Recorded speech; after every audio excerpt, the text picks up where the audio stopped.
একটু দেখান তো কেমন। এই দেখেন, এনে একটা, দুইটা, তিনটা, চারটা, এই যে একটা, মানে এক জায়গাতে অগন্তি ফলন, অগন্তি ফলন, মধু ফলন আর ফলন এক একটা 4 কেজি প্লাস হবে ভাই, ঠিক না?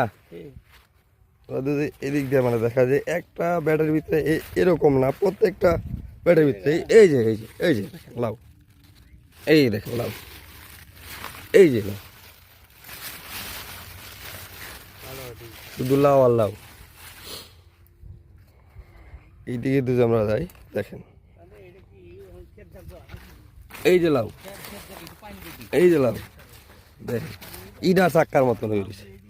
এই যে লাউ, এই যে লাউ, এই যে লাউ, শুধু লাউ আর লাউ, এই যে, এই যে দেখেন লাউ, এই দেখেন 3টা লাউ একসাথে, এই যে দেখেন। এটা হচ্ছে এখন মক্কা বীজ পাতা কোম্পানির। এই যে দেখেন লাউ, এখানে যদি আমরা দেখি যে একসাথে কয়টা লাউ আছে, এই 1